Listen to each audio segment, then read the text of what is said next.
From the 1011 Now streaming studio, this is 1011's Morning Pulse. Sponsored by Murray Roofing. Good morning, this is Craig Allison with your Morning Pulse for Monday, June 23rd. Our first story this morning on the national side, we could start paying more at the gas pump after the U.S. military strike on Iran. Oil prices surged late yesterday with U.S. oil futures jumping 3.6% to about $76 a barrel. Some experts predict it could go as high as $80 a barrel, and oil hasn't traded this high since last January and has largely stayed between $60 and $75 a barrel. Experts say this could reignite inflation across the country. Second story happening today. It's been more than 4 years since Carly Schaaf's body was recovered at Pawnee Lake, and now closing arguments are set to begin for the man accused of killing her. Joseph Barraza faces 1 count of first-degree murder and 3 counts of sexual assault. Prosecutors accused Barraza of sexually assaulting multiple women back on May 17, 2021, for allegedly killing Schaaf and dumping her body. We're scheduled to be in courtroom this morning, so be sure to stick with us at 10:11 so keep a close eye on this case. Third story, some roads around the capital city have sections where the concrete buckled due to the extreme heat from over the weekend.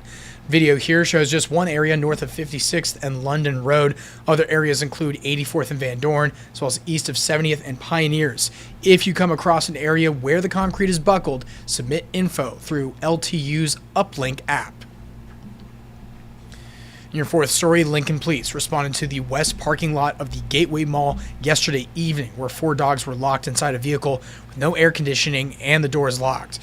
Police tried to contact the owner but couldn't find any information about them when around the car, but one of the officers forced their way in, and according to LPD, the car reached around 99 degrees.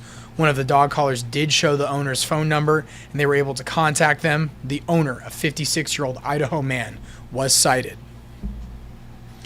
Wrapping things up with your final story in Grand Island, the 2025 National Junior Shorthorn Show was at Fauner Park. People from across the U.S. rolling through, more than 500 competitors and nearly 1,200 cattle, as well as getting professional and industry knowledge under their belt, were at that event. They were faced with a similar challenge like many Nebraskans this weekend with the heat, but Fauner Park has facilities insulated with big fans, so the owners weren't faced with concerns when managing their cattle in the heat. The show will be there until next Saturday.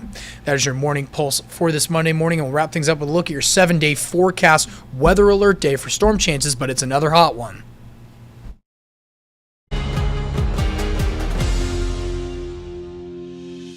You've been listening to 1011's Morning Pulse. Watch, listen, stream on the 1011 Now app, on YouTube, or wherever you get your podcasts. Sponsored by Murray Roofing.